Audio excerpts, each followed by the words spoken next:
Dr. Jason Johnson did an important piece a few days ago that I found intriguing. I want to play it first, and then I have a few things that it is imperative that we talk about. So check this out, and then we'll go ahead and take it on the other side.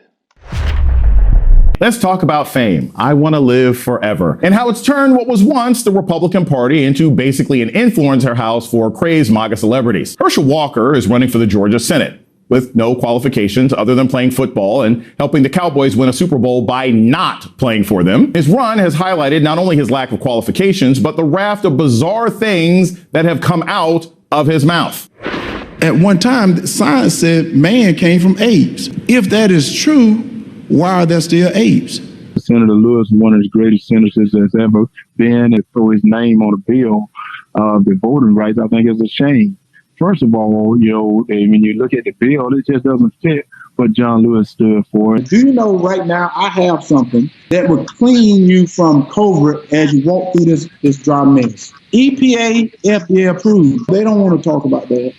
They don't want to hear about that.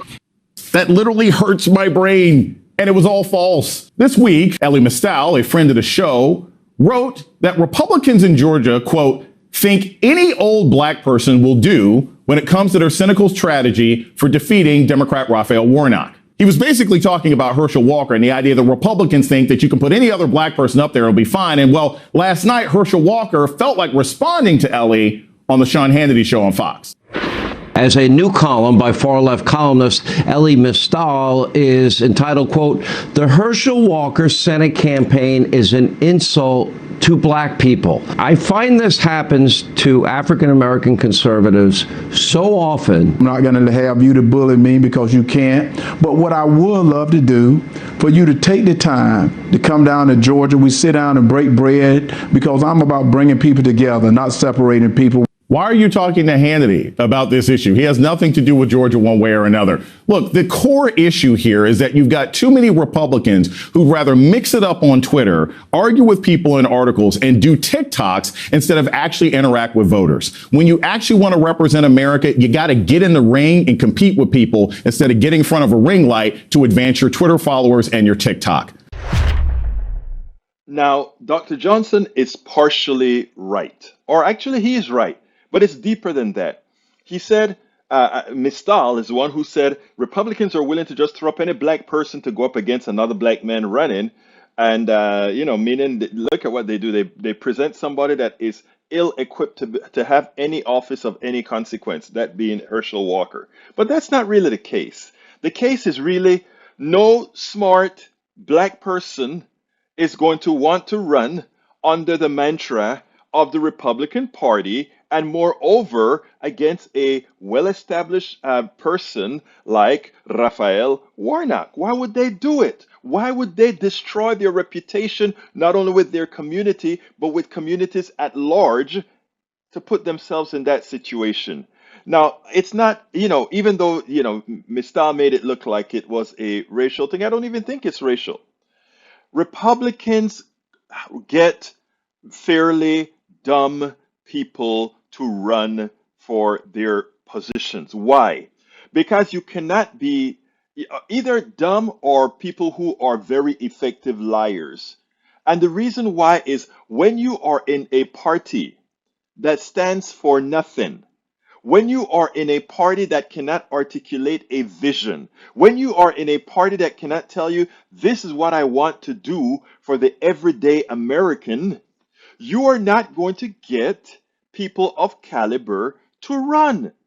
And if you take a look down the entire Republican field, what you find is it's either competent liars or people that are willing to be give the semblance of being dumb, or people that are simply just outright dumb. I mean, it's one of the three. Perfect liars, those that are willing to go ahead and insinuate their dumbness because they think that is what the MAGA population wants, and the MAGA being the dominant sect within the Republican Party. So it isn't, when it comes to who the Republicans decide to choose, it has more to do with who would be willing to run under that mantra.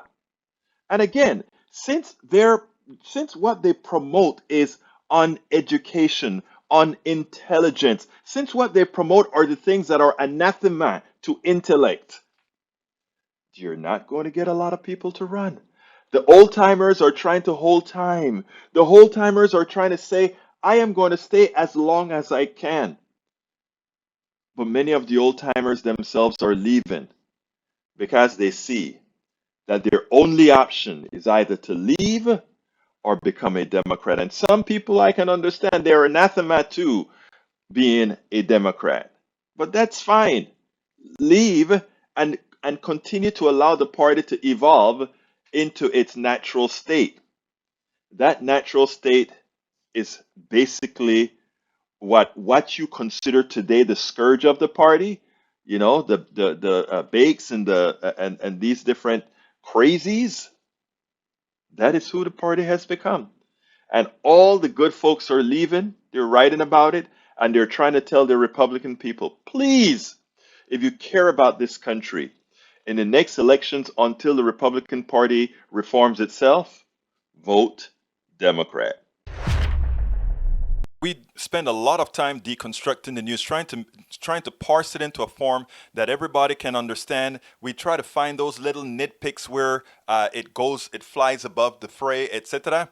If you really like these videos that we do, I want to ask a big favor. Please go ahead. Number one, subscribe to our channel, and number two, please join if you can. Thank you so kindly for watching. Keep watching. Please remember to share. We must populate the entire internet with our progressive message, a message that we know is what most Americans say that they want. So help us, please join.